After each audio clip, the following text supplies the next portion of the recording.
I want to talk a little bit about why I choose Wilt Chamberlain over Tim Duncan, Hakeem Olajuwon, Kareem Abdul-Jabbar, Bill Russell.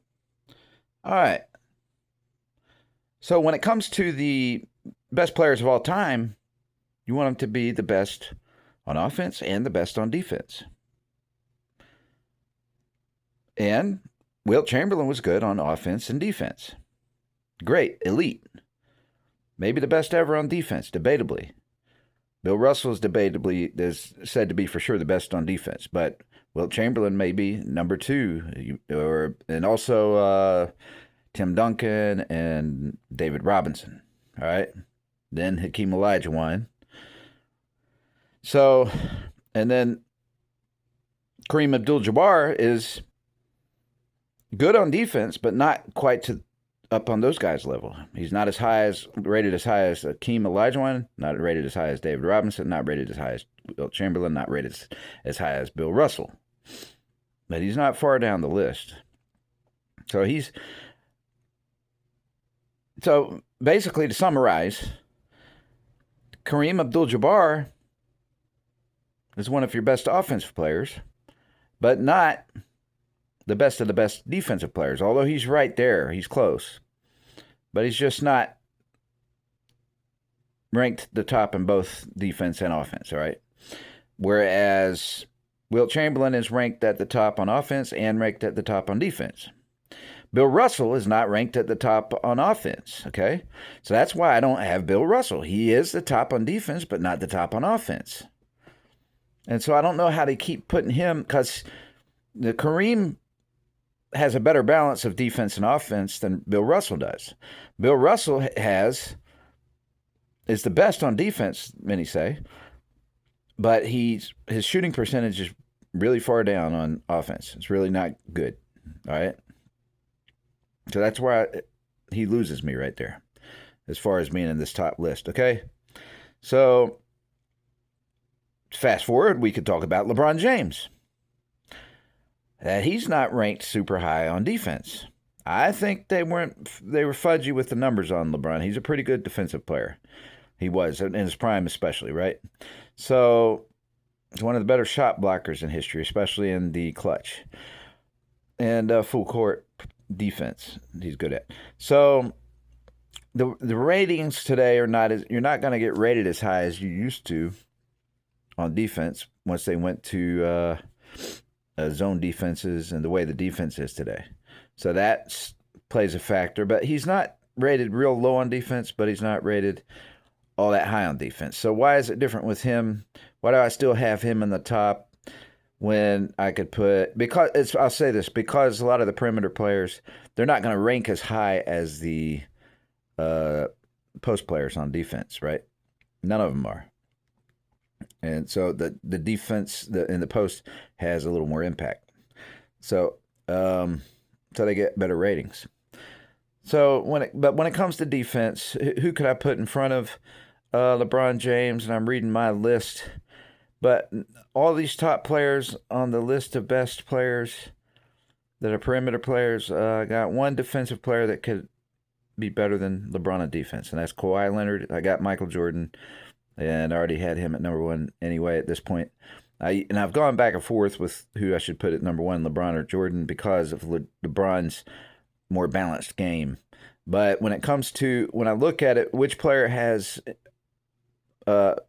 any flaws, I can't say Jordan has any flaws in his game.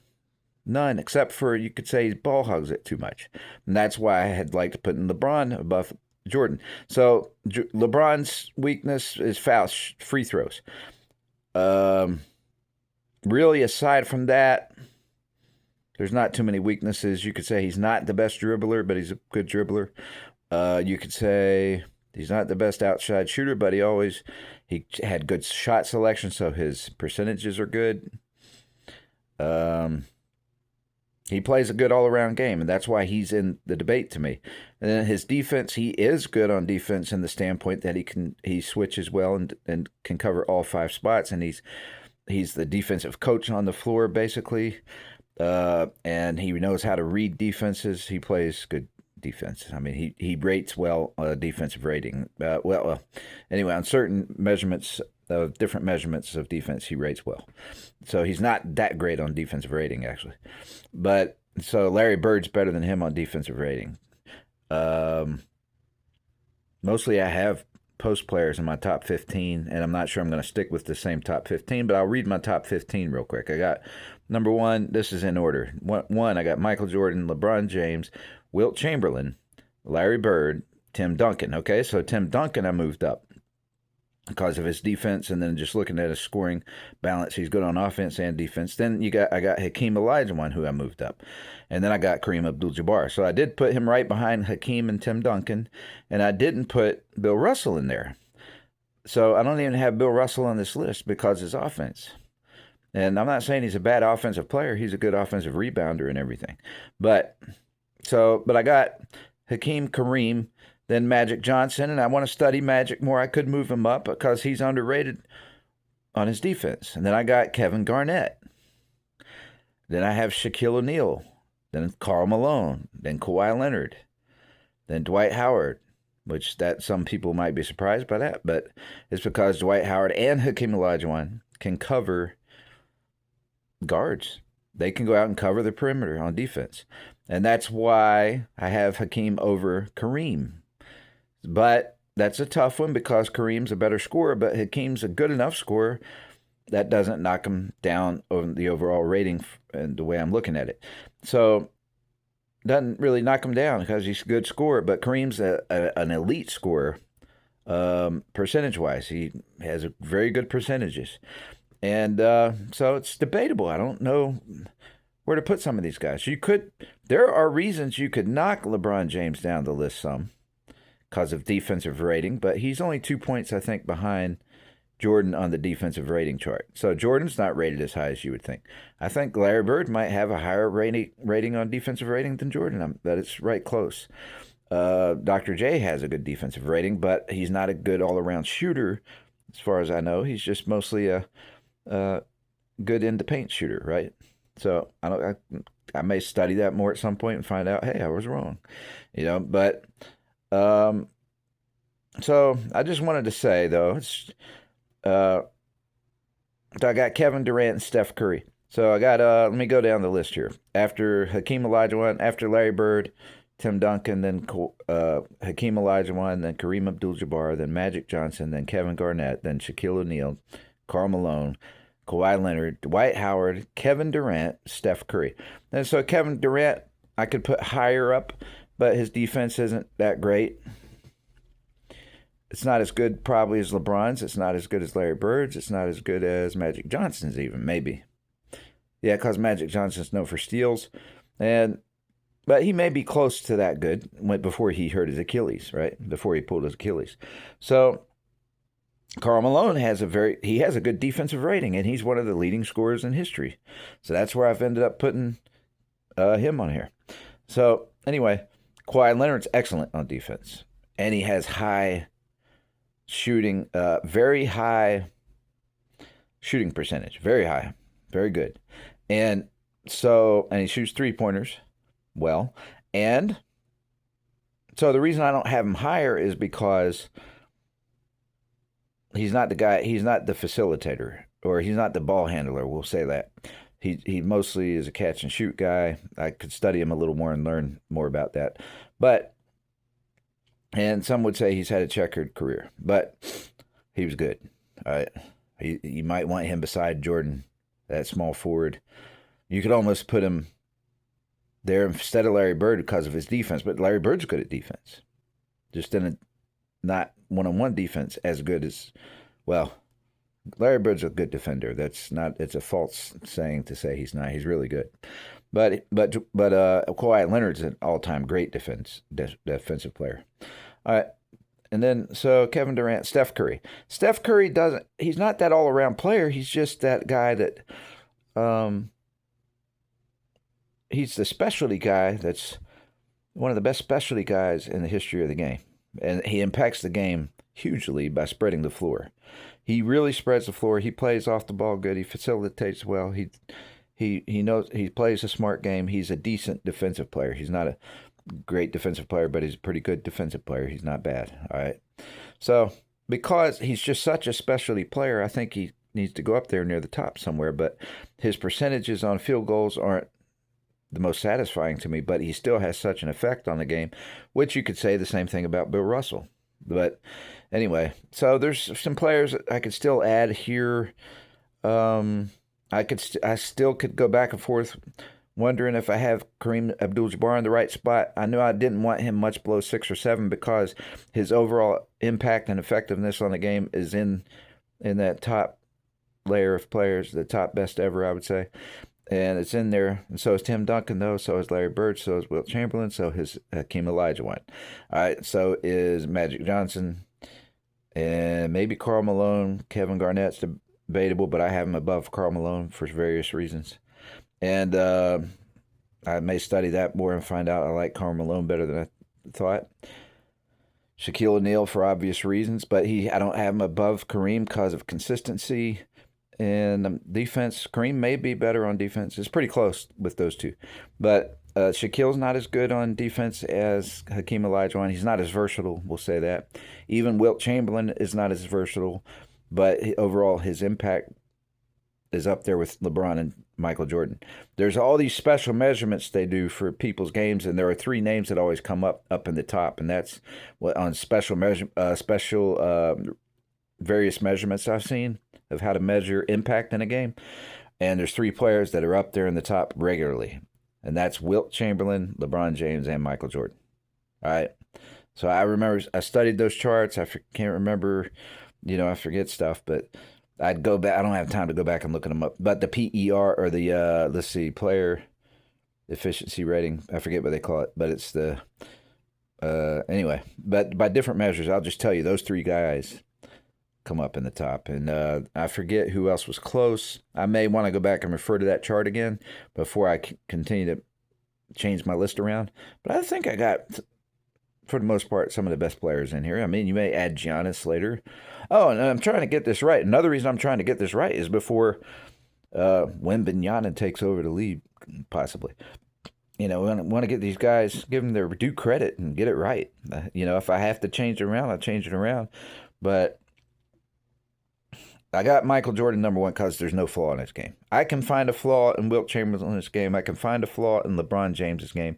I can find a flaw, not hardly a flaw in Larry Bird's game, actually.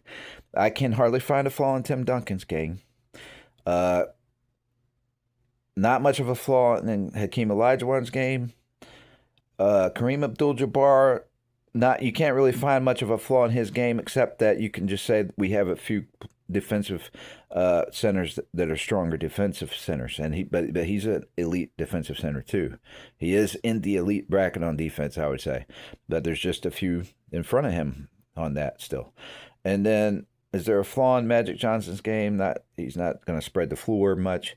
He could, because he would try to do that in today's game. Kevin Garnett, not much of a flaw in his game. Shaquille O'Neal, there is a flaw or 2 in his game, but not much. Karl Malone, I don't know as much. Kawhi Leonard, Dwight Howard, Kevin Durant, Steph Curry. All right, so no flaw in Jordan's game, except methodology. And that's debatable. Because even though he hogged the ball, he did keep a high. Some guys hog the ball, and then their shot percentage gets lower, so that's like turnovers. So, but he played at a high percentage rate and very efficient rate still. He played high efficiency rate even though he hogged the ball. And that team was worked out that way to where they planned for him to do that anyway, and then had him surrounded by defensive players, and that can be a good scheme. So, but schematically, he has a little flaw in his game, and LeBron doesn't, and that's why I can put LeBron right close there. And then LeBron's also up there because his defense, when it comes to being able to switch and call the plays on defense and coach, manage the game on defense for the whole 5 guys and read plays and defend 5 positions. That, despite what you think his defensive rating is or how good he was on defense, that puts him in competitive with the defense. So LeBron's only weakness is his free throws, really. And you could debate whether he's as strong a defender as Michael Jordan or not. Some would say Jordan edges him out on defense. Some would say by a mile.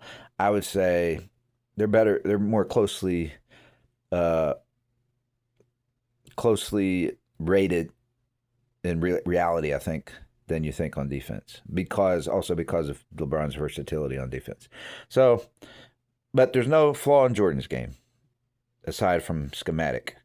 And LeBron's game, there's not that much of a flaw either, but except for the free throws. All right. Wilt Chamberlain's game, the free throws. That's it. The only weakness to Wilt Chamberlain's game is the free throws. All right.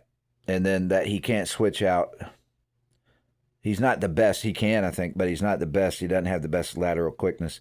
So he's, which I don't understand that measure, how they measure that exactly. I don't understand it all the way, but it's what Ben said. He didn't have the lateral speed to guard guards and wings too well if he needed to switch.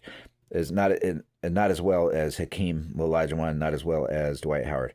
All right, so he might be better than Kareem at that, but he may not be as good as Tim Duncan at that.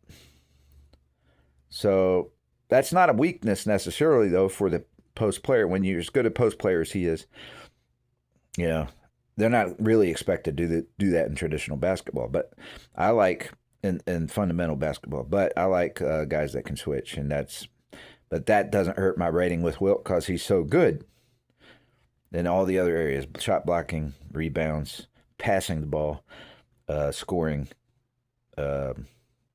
endurance, the running game, everything. I mean, he's excellent. So Larry Bird, I can't think of a flaw in Larry Bird's game, and they've just underrated him for a long time, I think. Tim Duncan, he didn't have a lot of longevity, but in his prime, he's debated. You could almost argue him against Michael Jordan. They used to always argue Kobe, but really the rightful person to argue in the GOAT debate would have been, to me, Larry Bird and Michael Jordan in hindsight. And so they would say Larry Bird's slow, he can't jump. He made it work, though, somehow. He made it all work. All right, so, and then you could argue even, and I hadn't realized this until recently, I'm starting to think you can argue Tim Duncan a little more than, you could even argue him or Wilt Chamberlain, but Tim Duncan's a power forward, technically. And Hakeem Olajuwon, it's hard to argue Hakeem Olajuwon because Kareem Abdul-Jabbar has so much of a better shot percentage at center. So Hakeem Olajuwon's only weakness is that he didn't have as good a shot percentage as Kareem or Shaquille. But it was close. It was close. It wasn't bad. But he's the superior defensive player. So that's why I got him up there. But that's why I got Tim Duncan in front of Hakeem Olajuwon.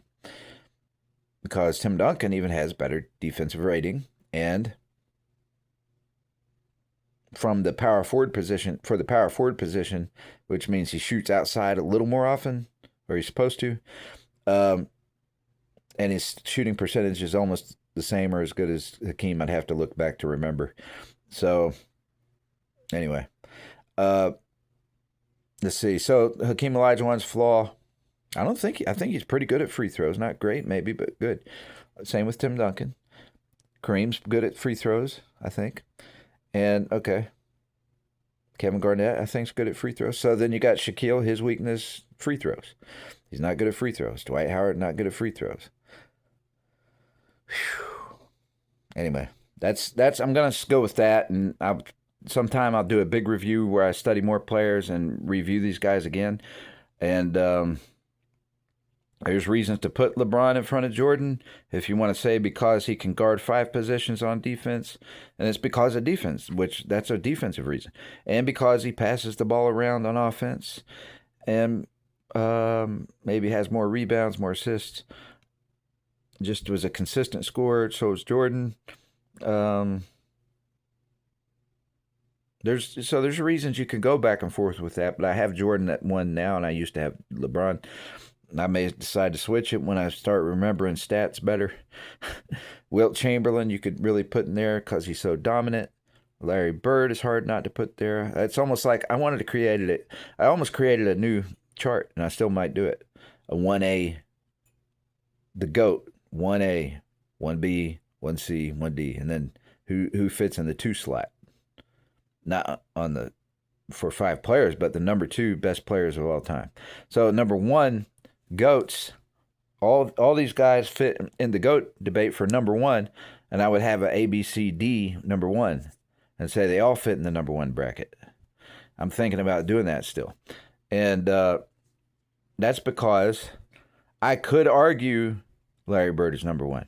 I think I can. I have to go back and look at his stats more, but based on the type of game Larry Bird played, there's certain angles you could emphasize and say Larry could fit in that slot. Right there with Jordan, and then Jordan might edge him out because of the athletic ability. But Larry Bird and Jordan are really comparable as far as their competitive nature and being good shooters, right? Bird can shoot around a little more. Bird's a fancier passer than Jordan, and he has more rebounds. He's taller, so he can play small forward or power forward. And he can handle, facilitate some. So you could argue that, and then I could emphasize certain things about LeBron James, that where Larry Bird edges out LeBron James as a shooter, but LeBron James plays a balanced game, is consistent all game long, pretty much. He has slumps, but his formula he uses is consistent, and he lets the game come to him. And but because he can defend all 5 positions, he gets rebounds, he facilitated more than Bird. So he's kind of like Magic Johnson mixed with Michael Jordan and mixed with Dr. J and mixed with Karl Malone. You should say he's a mixture of all those players, and argue that he could fit. Could fit in the number 1 spot if you look at a certain angle, emphasize certain traits of his. Michael Jordan fits there because he has no known flaws in his game, except for schematically. I would still say that scheme that they use is effective, though, when you have Scottie Pippen on your team. So schematically, LeBron James played the superior game to Jordan, in my opinion. And Larry Bird, they even played a superior game than Larry Bird even, maybe. But schematically. So then you got, so really, I could put Jordan, LeBron, and Bird in the 1A, B, and Wilt and Tim Duncan. And in the 1 slot as A, B, C, D, E. And you know what? And then you could put Magic Johnson in there. All right. And then in the 2 slot, I could put Hakeem Olajuwon, Kareem Abdul-Jabbar, Magic Johnson, and maybe Kevin Garnett. They almost could put Kevin Garnett in the 1 slot, in my opinion, because he doesn't have many flaws or any. If it may not, but his impact, was he a big scorer? I have to look back at that, how many he scored and stuff. But was he dominant? I mean, that dominant. So on the dominant score, he might not fit there. But number 2, I would put Hakeem, Kareem, and Magic. And the reason is because Hakeem is not the scorer that Kareem is. And I might slide Shaquille up into that. Well, I don't know. I keep thinking, wait, he has a weakness. I don't remember exactly what it is, but I just need to study him a little closer again. The stats, review his stats in my head. Real stats, and not just what's in my head. So, Hakeem, Kareem, and that's because Kareem is not the defensive player that Wilt Chamberlain is, and he's not the defensive player that Tim Duncan is, and he's not the defensive player Olajuwon is, and he's not the defensive player that Dwight Howard is even, and Dwight Howard's not as tall. So that's why I have him in the 2 slot. So when they want to slip him in and say he should be number 2 or number 1, I'm thinking, what about defense? And they'll say, well, he had good defense. Well, but not compared to Olajuwon, and not compared to Wilt Chamberlain, and not compared to Tim Duncan, and not compared to Kevin Garnett. That's pretty close. He's probably pretty close with Kevin Garnett. No, I don't know about that. Anyhow. Oh, well, but that's how I do it, and that's why I have these questions, and I'm still like, well, his offense was so good, and his defense was good enough that you could say he's similar to LeBron in a sense, but he's not as versatile on defense as LeBron. So that, he's actually rated higher than LeBron on defense, the defensive rating, though, and that's because he's a center. But and they do rate higher, but and he's ranked high. Anyway. It's not completely definitive. It's not. I mean, it's not. There's no absolute here. So, and there's other things that I don't know about these players. There's other things a lot of people have overlooked on each player, and I just keep learning more about a player, and then I learn some new stuff, and then I forget some of their stats exactly. I know a generalization of their stats, but then I forget specific how their stat compares to another player if I got that right or wrong. And from year to year, they change too. Their stats do. So I look at, in their prime, did they have 3 years of good stats? And then some of them had 3 years, 4 years of good stats, except we got injured and 1 year in the middle of that run, and their stats were low. And I'm like, why? Because they're injured. But so it's hard to know for sure, but if you're looking at longevity, who was good for the longest amount of time, that is Kareem. That's LeBron. Wilt was good for a pretty long time too. Jordan was good for a long time. Larry was good for a good while. But he had a somewhat of a short career, I guess. And let's see, how long was Kawhi Leonard good? And that's one of the reasons he's not in the very top. How long was Kevin Durant stayed good even though he pulled his Achilles tendon. He still was good after he came back. His defense wouldn't have been as good, Hakeem Olajuwon didn't hit his peak for super long, but he came into the league playing soccer first, he was learning basketball. Magic Johnson, his career was shortened. That's, if he had a longer career, when he lost a player, when Kareem left and stuff like that, he would have been playing a little more. He would have been shooting more. And so you would have seen him make some changes, and he may have been able to prove he was the best. And I may still look at some stats and things and realize, hey, once he left the career, we quit judging Magic Johnson once he left the league early. But if you go back and look, you might look at it and say, nah, Magic should be ranked higher on this list, possibly. And because he had a lot of steals, and he had a good shooting percentage in the 50s. His shooting percentage was in the 50s, field goals. So,